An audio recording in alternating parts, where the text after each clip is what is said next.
Looking back now, I can't believe how stupid I was. But when you're a 21-year-old college junior who thinks he's got it all figured out, stupid decisions come as naturally as breathing. My name is Ethan Mitchell, and this is the story of how I managed to fall in love twice with the same person without even knowing it. It all started in Professor Harrison's advanced creative writing class at Berkeley. That's where I first saw Madison Taylor, a sophomore with bright hazel eyes and a laugh that could light up the entire lecture hall. She always sat in the third row, right by the window, where the morning sunlight would catch her auburn hair just right, making it look like it was on fire. Every Tuesday and Thursday, I'd find myself stealing glances at her instead of paying attention to our professor's lectures about narrative structure and character development. The problem wasn't that I couldn't talk to her. We actually had great conversations after class, discussing everything from Kurt Vonnegut to Taylor Swift. The problem was that I couldn't seem to move past the friendly classmate zone. Every time I tried to steer our conversations towards something more personal, she'd skillfully redirect it back to safe territory: books, movies, or our latest writing assignments. One particularly frustrating Thursday, after another failed attempt at asking her out for coffee, I found myself venting to my roommate, Alex Torres, in our cramped dorm room.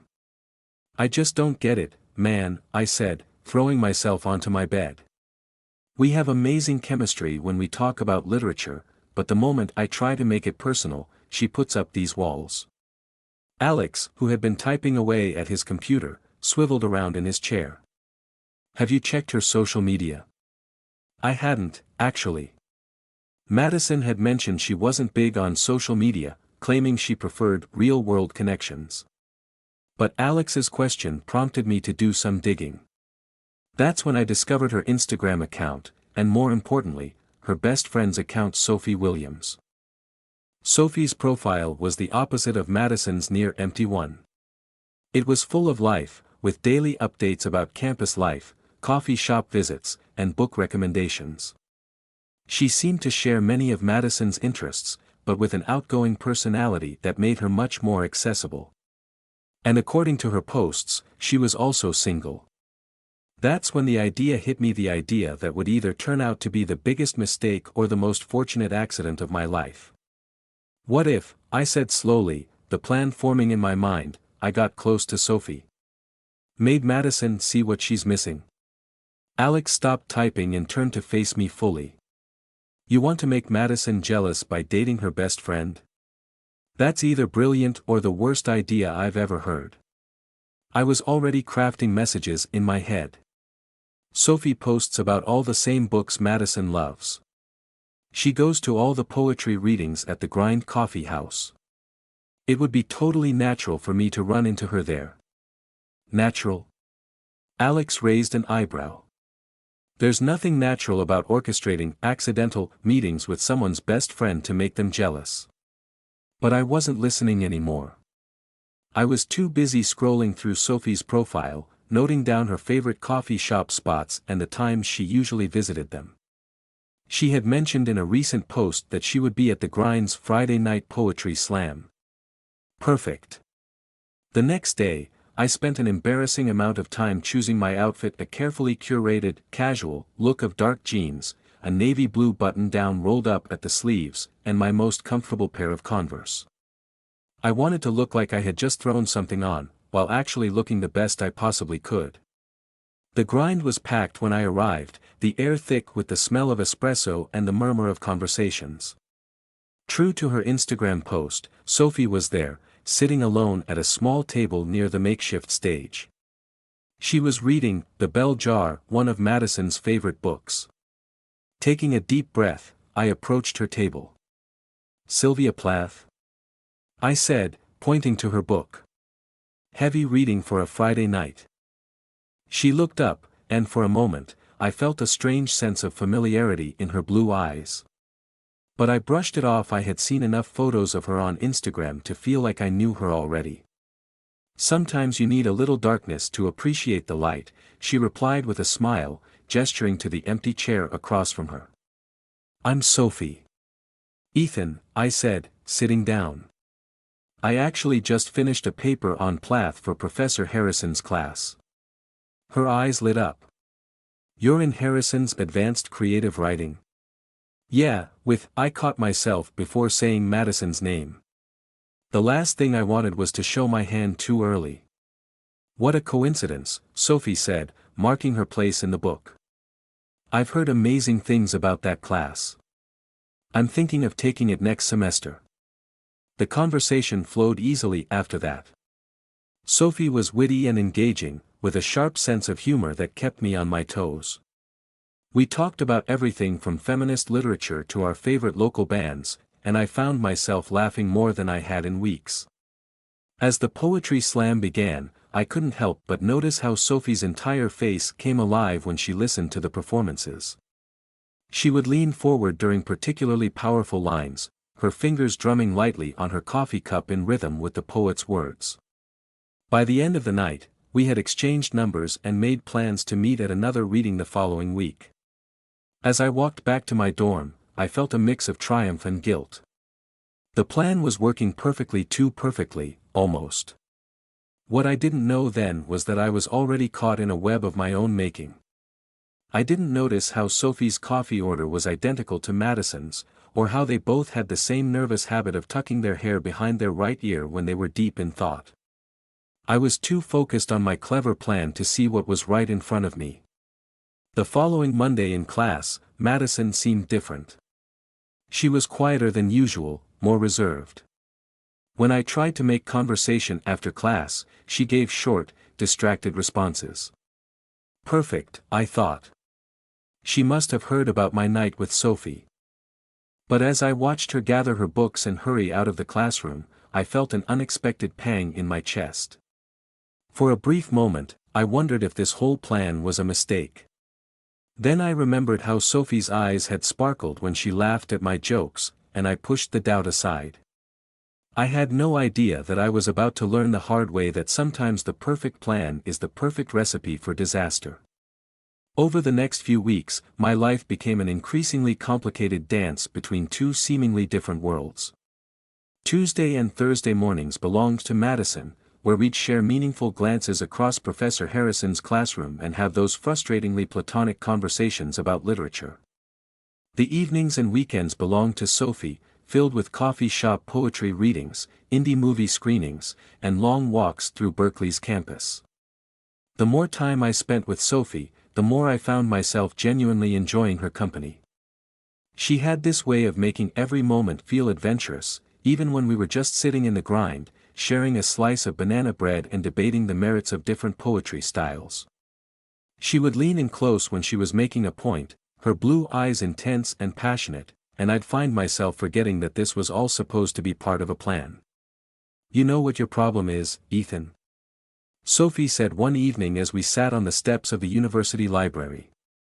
The setting sun was painting the sky in shades of orange and pink, casting long shadows across the campus lawn. You think too much about how things are supposed to be instead of how they are. I nearly choked on my coffee. It was exactly what Madison had said to me last week in class when we were discussing character motivations in our short stories. The similarity was uncanny, but I brushed it off as coincidence. Maybe, I replied, trying to keep my voice casual. But isn't that what writers do? We imagine how things could be different. Sophie smiled, but there was something sad in her expression. Sometimes the truth is right in front of us, but we're too busy crafting stories to see it. Meanwhile, Madison's behavior in class became increasingly puzzling. Some days she'd be almost flirtatious, laughing at my jokes and letting our conversations drift into more personal territory. Other days, she'd barely acknowledge my existence, hurrying out of class before I could say a word. The hot and cold routine was driving me crazy, but I convinced myself it meant my plan was working. One particular incident stood out. We were discussing unreliable narrators in class when Madison suddenly turned to me and asked, "Do you ever think about how we all create different versions of ourselves for different people?" The question caught me off guard. What do you mean? Like how we might present one version of ourselves online, another version to our friends, and yet another to someone we're interested in," she said, her hazel eyes meeting mine with an intensity that made me uncomfortable. "Which version is real?" Before I could respond, she turned back to her notebook, effectively ending the conversation. I spent the rest of the class staring at the back of her head, trying to decode the meaning behind her words. That evening, I had plans to meet Sophie at a new bookstore cafe that had opened near campus. When I arrived, I found her already settled in a corner armchair, her nose buried in a worn copy of The Great Gatsby. Another coincidence: Madison had been carrying the same book earlier that day. "You know," Sophie said without looking up, "I've always felt sorry for Gatsby. He spent so much time creating this elaborate facade, trying to win someone's love, when being himself might have been enough." My stomach dropped. There was something in her tone that made me wonder if she knew about my plan. But that was impossible, wasn't it? As if reading my thoughts, she closed the book and fixed me with those piercing blue eyes. "Ethan, why did you really come talk to me that first night at the grind?" I felt the blood drain from my face. I saw you reading Plath. We have similar taste in books, and I thought." "Did you?" she interrupted, her voice gentle but probing. "Or did you think I might be useful for something else?" The guilt that had been simmering beneath the surface for weeks suddenly threatened to overwhelm me. Because the truth was, somewhere along the way, my feelings for Sophie had become real. The plan to make Madison jealous had backfired spectacularly. I was falling for the best friend instead. Or was I? Because every time I was with Sophie, something would remind me of Madison. The way they both quoted obscure poetry without pretension. How they both had the same habit of drawing little stars in the margins of their books. The identical way they wrinkled their nose when trying not to laugh at one of my bad jokes. One Saturday afternoon, things got even more complicated. I was helping Sophie organize a poetry reading at the grind when she mentioned she had to leave early to help her best friend with something. It was the first time she'd explicitly referenced her friendship with Madison, and I seized the opportunity. "Madison Taylor?" I asked, trying to sound casual. "She's in my writing class." Sophie's hand froze in the middle of writing something on the chalkboard. For a moment, she didn't move at all. Then she turned to me with an unreadable expression. "What do you think of her?" The question felt like a trap, but I couldn't figure out why. "She's incredible," I said honestly. "But sometimes I feel like I can't quite reach her, you know. Like she's keeping part of herself hidden." Sophie's laugh was strange, almost bitter. "Maybe she has her reasons." She set down the chalk and gathered her things. "Sometimes people create walls because they're afraid of getting hurt. Or because they're trying to figure out if someone likes them for who they really are." She left me standing there, surrounded by poetry flyers and confused thoughts. That night, I couldn't sleep. I kept thinking about Madison's question about different versions of ourselves, and Sophie's comments about walls and hidden truths. Alex found me still awake at 3 a.m., staring at my phone, scrolling between Madison's and Sophie's Instagram profiles. "You're in trouble, aren't you?" he asked, sitting on the edge of his bed. "I think I'm falling in love with both of them," I admitted, running a hand through my hair. "How messed up is that?" Alex was quiet for a long moment. "Are you sure they're different people?" I laughed, but it died in my throat as I really looked at the photos for the first time. Sophie's profile was full of artistic shots and literary quotes, but there was something familiar about the way they were composed. Something that reminded me of Madison's few, carefully curated posts. "That's crazy," I said, but I was already pulling up more photos, comparing angles, looking for background details. "They're best friends. They hang out together. But I realized I had never actually seen them together.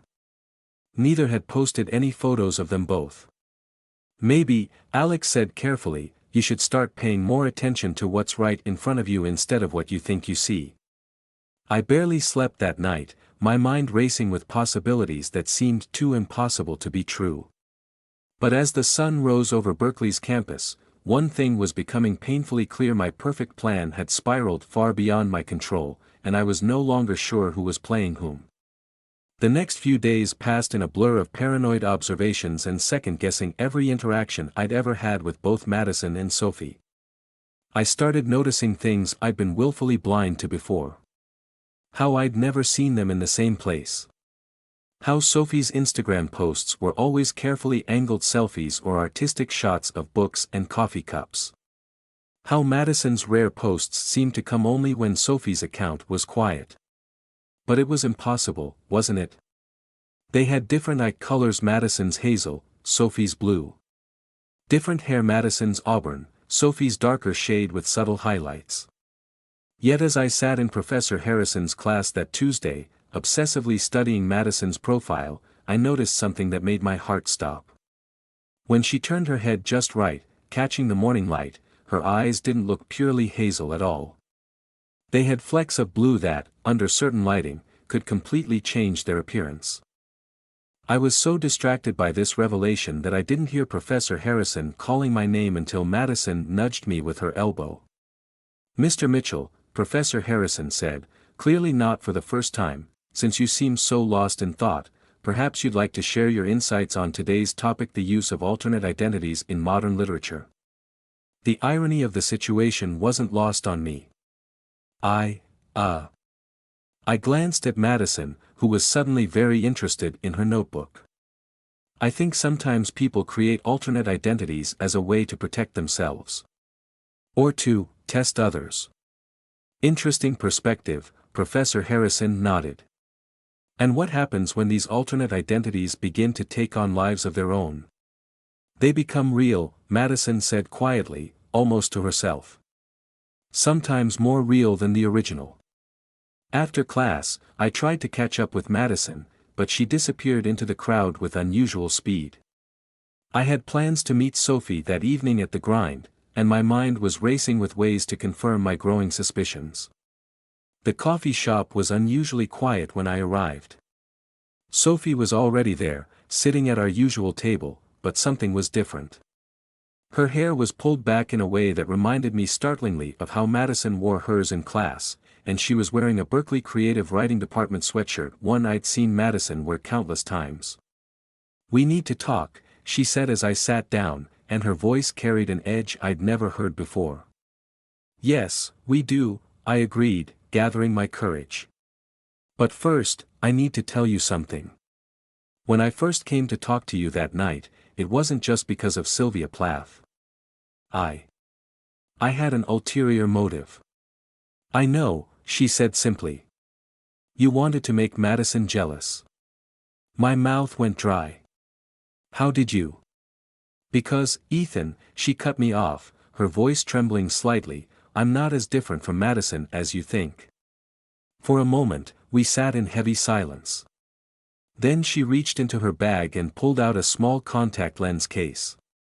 With practiced movements, she removed the blue contacts, revealing familiar hazel eyes beneath. Eyes I'd been staring at across Professor Harrison's classroom for months. "I created Sophie because I was tired of being Madison," she said, her voice barely above a whisper. "Madison, who's always careful, always guarded, always afraid to let anyone get too close. Sophie was supposed to be everything Madison isn't: outgoing, confident, unafraid of connection. I never meant for it to go this far." I felt like I was underwater, her words reaching me through layers of confusion and disbelief. "But, your Instagram, the different personalities, why? When you started showing interest in me in Madison, I panicked. I've had bad experiences before, people who seemed to like me but really just wanted to date the English department's mysterious writer girl. So I used Sophie's account to watch you, to see how you acted when you thought you were with someone else. But then what? Then you turned out to be exactly the same person with both of us. Kind, funny, passionate about literature, terrible at hiding your feelings."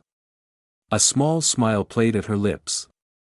"And I found myself falling for you twice." The realization of what had happened hit me like a physical force. We had both been playing parts, creating elaborate deceptions, all while accidentally revealing our truest selves to each other. So all those conversations about multiple versions of ourselves, about hidden truths. I trailed off. I was trying to tell you in my own way, she admitted. Part of me hoped you'd figure it out. The other part was terrified you would. And the blue contacts. The different hair. Color-changing contacts from a costume shop. Hair styling and careful photo editing for Instagram. Amazing what you can do with the right angles and filters. She ran a hand through her hair self-consciously. I'm a writer, creating characters is what I do. I just never expected to become one of my own characters. I thought about all the moments that should have clued me in, the identical coffee orders, the similar mannerisms, the matching literary references. How had I been so blind? I feel like an idiot, I said finally. Don't, she replied. I'm the one who created a fake person instead of just being honest about my trust issues. No, you don't understand, I laughed, the absurdity of the situation finally hitting me. I fell in love with you twice. Once as Madison, when you were keeping me at arm's length, and again as Sophie, when you were supposedly helping me make Madison jealous. I'm the biggest idiot in the history of Berkeley. Her eyes widened at my use of the word love, and I realized what I'd just admitted. Before I could backtrack or try to explain, she reached across the table and took my hand. Maybe we're both idiots, she said softly. You created a fake relationship to make me jealous, not knowing you were actually dating me. I created a fake person to protect myself, only to fall for the same person twice. As I sat there, holding her hand across the coffee shop table, I thought about all the layers of deception we'd built around ourselves, only to accidentally find truth in the midst of our lies. But one question still nagged at me. So, who are you really? Madison or Sophie? She squeezed my hand and smiled, that same smile that had captured my attention months ago in Professor Harrison's class, and again that first night at the grind. Why don't we start over and find out together? No more pretending, no more alternate identities. Just us. But as we sat there, slowly beginning to unpack the tangled web we'd woven, neither of us realized that our story was about to take another unexpected turn, one that would test this newfound honesty in ways we couldn't imagine. The thing about secrets is that they're never really just between two people. Like ripples in a pond, they spread outward, affecting everything they touch. Madison and I learned this the hard way in the weeks following our mutual confession at the grind. The first ripple hit when Alex walked into our dorm room the next evening and found Madison sitting cross-legged on my bed, helping me with our latest writing assignment.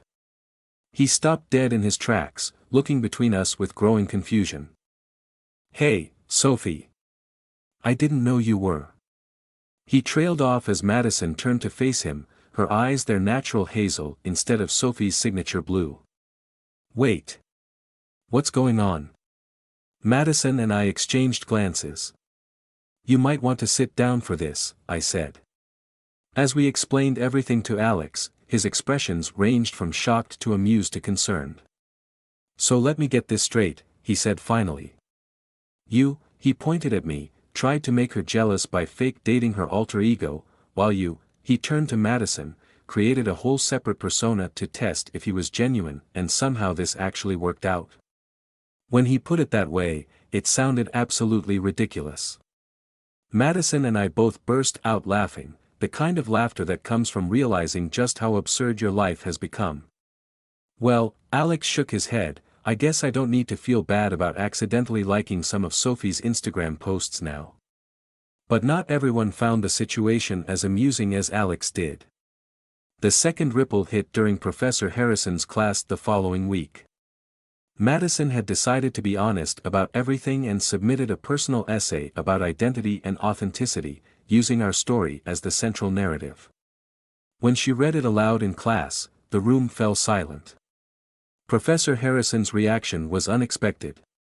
Instead of being angry about the deception, she was fascinated by the literary implications. Ms. Taylor, she said after class, you've inadvertently conducted a remarkable social experiment in narrative perspective. I'd like you to consider expanding this into your final thesis project." Madison was thrilled, but her excitement was short-lived. That afternoon, we discovered that someone from class had posted about the story on the university's anonymous confession page. By dinner time, the girl who catfished her own stalker was trending across campus social media. "I hate this," Madison said, pushing away her untouched dinner in the campus cafeteria. "They're making me sound like some manipulative psycho, and you like some creepy stalker. They don't understand." I reached across the table and took her hand. "Hey, they don't know the real story. They don't know us." "But that's just it," she said, pulling her hand away. "Sometimes I'm not sure I know us either. When I was Sophie, I felt so free, so confident. With you, I could be completely myself, or at least, the self I wanted to be. But now? Now what? Now I feel like I have to be both Madison and Sophie at once, and I don't know how to do that." The third ripple came from an unexpected source. The editor of the university literary magazine approached Madison about publishing her essay. It was a huge opportunity, the kind that could launch a writing career. But it would also mean making our story public, exposing both of our deceptions to the world. "I won't do it if you're not comfortable with it," Madison said as we sat on the steps of the library, the same steps where, as Sophie, she had first hinted at the truth. I thought about it carefully. Maybe the world needs more stories about how we mess up, deceive ourselves and others, but still somehow find something real in the middle of all the lies. She looked at me with those complex hazel eyes that I'd fallen in love with twice. "You really believe that?" "I believe in us," I said. "Both versions of you, all versions of us." But the fourth ripple proved to be the most challenging. One evening, as we were leaving the grind, we ran into Emily Chin, a girl Madison had known since freshman year. Emily looked between us with growing recognition. "Wait a minute," she said slowly. "Sophie? Is that Madison?" Madison froze beside me. Emily had been one of Sophie's most active Instagram followers, regularly commenting on her posts and meeting her for coffee several times.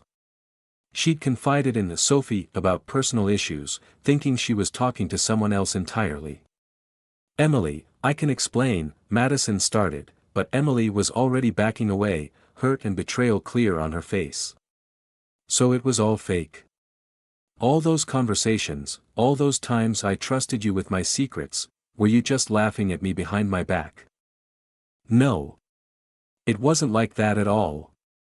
Madison reached for her friend, but Emily turned and hurried away. That night, Madison deactivated Sophie's Instagram account. I found her sitting in her dorm room, surrounded by screenshots she'd taken of Sophie's messages and posts, memories of a person who had never really existed, but who had become real to so many people. "I never meant to hurt anyone," she said quietly as I sat beside her. "Sophie was supposed to be just for me, a way to be braver, to figure things out. I didn't think about how many other people would get invested in her life." "Maybe that's because she was real in her own way," I suggested. "Everything you did as Sophie, the kindness you showed Emily, the connections you made, the person I fell in love with, that was all you. Different facets of you, maybe, but still you." Madison leaned her head on my shoulder. "How did you get so wise?" "I had a good teacher. Two of them, actually," I smiled, kissing the top of her head. But as we sat there among the digital remnants of Sophie's existence, neither of us realized that the biggest ripple was yet to come. Emily wasn't the only one who had formed a deep connection with Sophie, and not everyone would be as quick to walk away. Some people become invested in the stories we tell, and sometimes they feel entitled to an ending of their own choosing. The next morning, Madison received an anonymous email: "I know what you did, and Sophie deserves better than to be erased. If you won't bring her back, I will." As I watched the color drain from Madison's face as she read the email, I realized that our story of dual identities and double deceptions was far from over. Sometimes the characters we create take on lives of their own, and sometimes they refuse to stay safely confined to the page. The anonymous email was just the beginning. Within days, a new Instagram account appeared at the real Sophie Williams. The profile picture was one of Sophie's old photos, and the bio read, "The truth will set her free." "This is impossible," Madison whispered, scrolling through the account. Someone had recreated Sophie's entire feed, including photos we'd never made public. How did they get these? I looked over her shoulder at a photo. I recognized Sophie, Madison and me at the grind, caught in mid-laugh over coffee. But this wasn't one we'd posed for. It was a candid shot taken without our knowledge. Someone's been watching us, I realized, a chill running down my spine. For how long? The answer came later that day when Madison received another email. "Remember me, Sophie? Or should I call you Madison? We used to write together in creative fiction workshop last year. You weren't the only one good at creating alternate identities. Check your drafts folder." Madison's hands shook as she opened her old writing folder on her laptop. There, buried among countless story drafts, was a document she'd completely forgotten about, a collaborative story she'd written with a classmate named Rebecca Martinez, about two girls who created online personas to escape their real lives. "Oh God," Madison breathed. "Rebecca. She never came back to Berkeley after that semester. She said she was taking time off for mental health reasons, but we kept in touch online. Or at least, Sophie did." The pieces started falling into place. Rebecca had been one of Sophie's most devoted online friends, sharing deeply personal stories about her struggles with identity and belonging. She'd formed an intense connection with Sophie, finding in her fictional persona a kindred spirit who understood her in ways others didn't. "She must have figured it out," I said. "Maybe she recognized your writing style in Professor Harrison's class, or noticed something in Sophie's messages that matched Madison's." "This is all my fault," Madison said, closing her laptop. "I got so caught up in being Sophie, in having this perfect online life, that I didn't think about how real she'd become to other people." Rebecca trusted Sophie with everything. The next few days were tense. At the real Sophie Williams kept posting photos and messages, each one more unsettling than the last. Rebecca seemed to know every detail of our story, but she was telling it from Sophie's perspective, painting Madison as the villain who had killed Sophie by revealing the truth. The situation came to a head during the university's annual literary arts festival. Madison was scheduled to read her essay about identity and authenticity, the same one that had caught Professor Harrison's attention. As she stepped up to the podium, I noticed a familiar figure slip into the back of the auditorium. Rebecca. She looked different from her student ID photo, thinner, more intense, her dark eyes fixed unblinking on Madison. I started to stand, but Alex, who was sitting next to me, grabbed my arm. "Wait," he whispered. "Let Madison handle this." Madison began reading, her voice steady despite the circumstances. "We all wear masks. Some we choose, some are chosen for us, and some we create out of necessity or fear.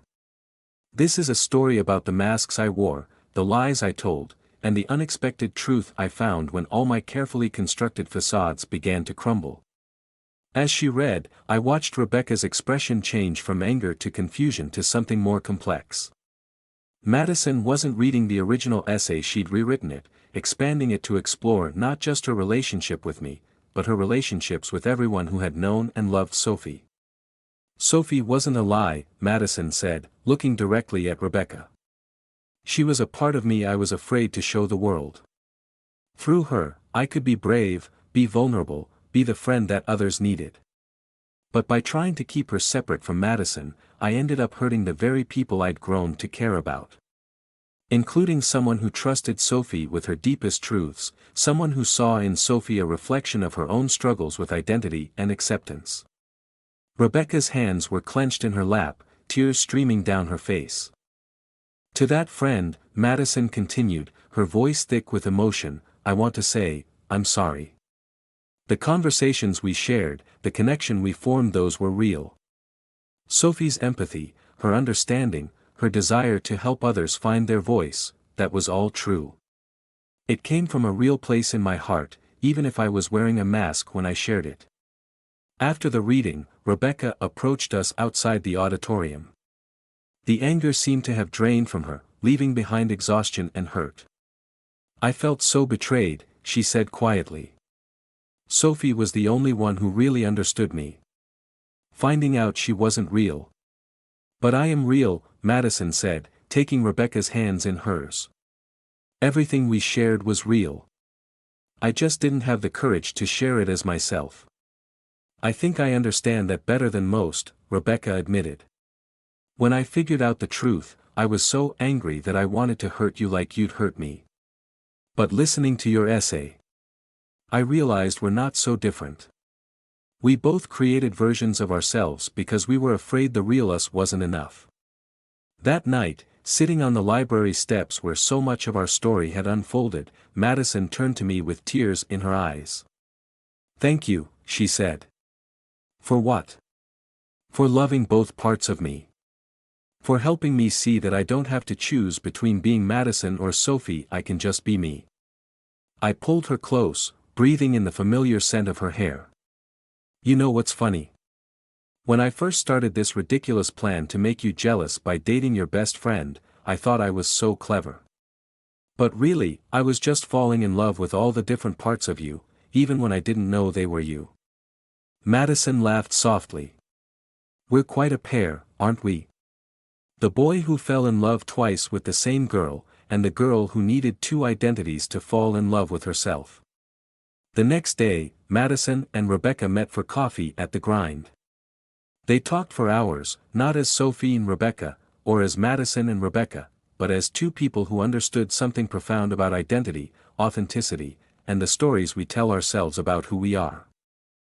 The real Sophie Williams account was deleted, replaced by a single post on Rebecca's personal account. Sometimes the truest friendships are born from our most honest deceptions. Thank you, Sophie Madison, for helping me find my own truth. As for me, I finally finished my story for Professor Harrison's class. It was about a boy who thought he could game the system of love, only to find himself caught in a web of his own making. But it was also about how sometimes our biggest mistakes can lead us to our greatest truths, and how Real Love sees all our faces and embraces every version of who we are. Madison read it first, curled up beside me on my dorm room bed. When she finished, she kissed me softly and said, "You still owe me a real first date, you know. No alter egos, no hidden agendas. How about coffee at the Grind?" I suggested. "I heard they're having a poetry reading tonight." She smiled, that same smile that had captured my heart twice over. "Perfect. Just be sure to fall in love with me only once this time." "Too late," I said, pulling her close.